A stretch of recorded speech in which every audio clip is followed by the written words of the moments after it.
السلام علیکم ورحمۃ اللہ وبرکاتہ۔ وعلیکم السلام ورحمۃ اللہ وبرکاتہ۔ استاد جی ٹھیک ہیں؟ آپ وعلیکم خیریت؟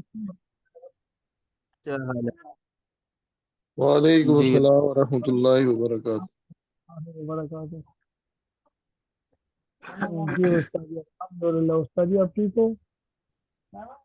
جی الحمدللہ۔ جزاک اللہ استاد جی۔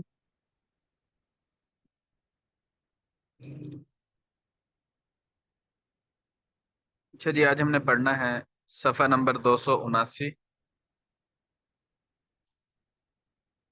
299، وقت الاضحیہ، قربانی کا وقت کون سا ہے؟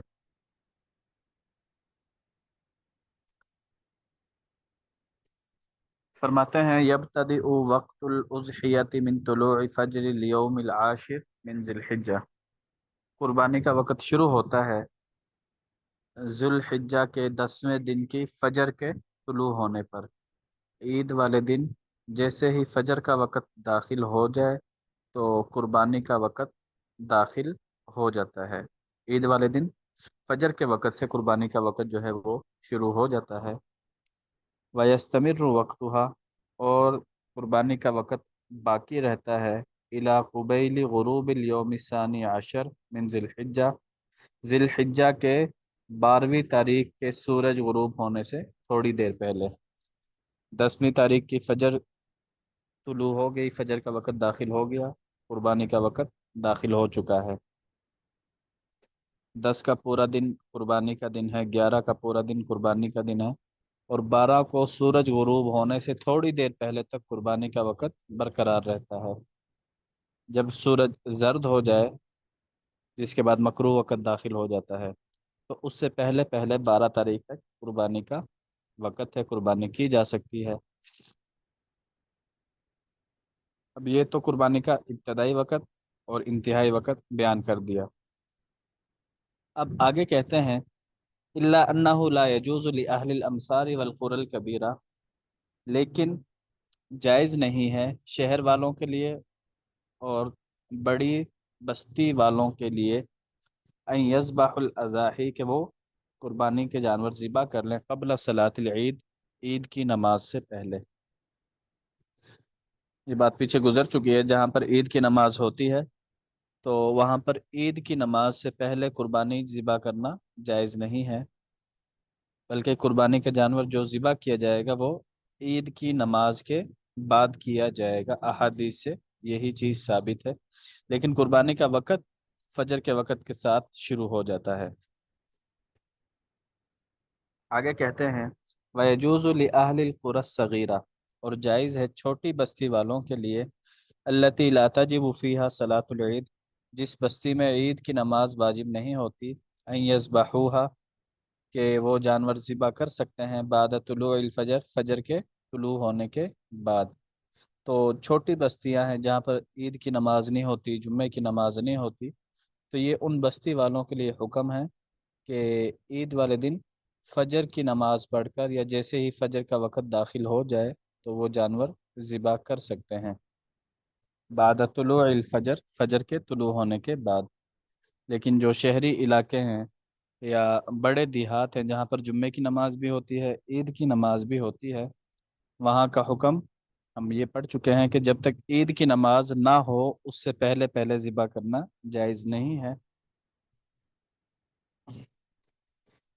آگے کہتے ہیں الافضل ذبح الاضحیہ فی الیوم الاول، افضل ہے کہ قربانی ذبح کی جائے پہلے دن من ایام الاضحیٰ، قربانی کے دنوں میں سے، یعنی 10 تاریخ کو ذبح کرنا سب سے افضل ہے۔